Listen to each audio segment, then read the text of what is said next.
अमावस्या के दिन इस कथा को सुनने से मिलती है पितृ ऋण से मुक्ति। हिंदू धर्म में पौष माह को छोटा पितृपक्ष भी कहा जाता है और इस माह आने वाली अमावस्या का विशेष महत्व माना गया है। पौष माह के कृष्ण पक्ष की अमावस्या तिथि को पौष अमावस्या कहा जाता है और हिंदू धर्म में इसका विशेष महत्व माना गया है। कहते हैं कि पौष अमावस्या के दिन यदि विधि विधान से पितरों का तर्पण किया जाए तो उनकी आत्मा को शांति मिलती है और वे प्रसन्न होकर अपना आशीर्वाद देते हैं। जिस पर पितरों का आशीर्वाद होता है उसके जीवन में सुख समृद्धि और खुशहाली बनी रहती है। इस साल पौष अमावस्या 11 जनवरी 2024 को है। इस दिन यदि पूजा पाठ के साथ ही इससे जुड़ी कथा सुनी या पढ़ी जाए तो पितृ ऋण से मुक्ति मिलती है। पौष अमावस्या व्रत कथा।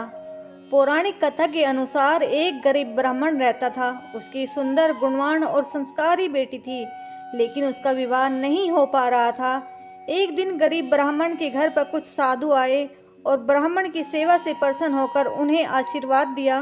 फिर उन साधुओं ने उस कन्या के विवाह के लिए उपाय बताते हुए कहा कि यहाँ से कुछ दूरी पर एक परिवार रहता है। यदि यह रोज जाकर उसकी पत्नी की सेवा करे तो उसके विवाह में आ रही अड़चन दूर हो जाएगी। अगले दिन सुबह उठकर कन्या उनके घर जाकर साफ सफाई करके अपने घर वापस लौट आई। फिर रोजाना ही ऐसा करने लगी, जिसे देखकर उस परिवार की स्त्री काफी हैरान थी कि कौन उसके जागने से पहले घर की साफ सफाई करके चला जाता है। कुछ दिन बाद वह स्त्री समय से थोड़ा पहले उठ गई और उसने बाहर आकर देखा कि ब्राह्मण की पुत्री सारे काम कर रही है। जिसे देखकर स्त्री ने पूछा कि आप कौन हैं? तब कन्या ने उसे साधु द्वारा बताई गई सारी बातें बताई। उस स्त्री ने कन्या की सच्चाई और सेवा से खुश होकर उसे शीघ्र विवाह होने का आशीर्वाद दिया। लेकिन जैसे ही उन्होंने कन्या को आशीर्वाद दिया, उनके पति की मृत्यु हो गई।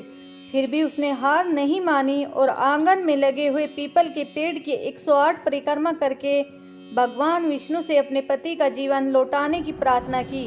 उस दिन पौष अमावस्या थी। भगवान की कृपा से उसका पति फिर से जीवित हो गया। ऐसी मान्यता है कि जो व्यक्ति इस पौष अमावस्या के दिन स्नान दान करके पीपल की परिक्रमा करता है, उसकी सभी मनोकामनाएं पूर्ण होती हैं। हिंदू धर्म से जुड़ी हुई ऐसी ही वीडियोज देखने के लिए आप हमारे चैनल को लाइक और सब्सक्राइब करें। Thank you for watching.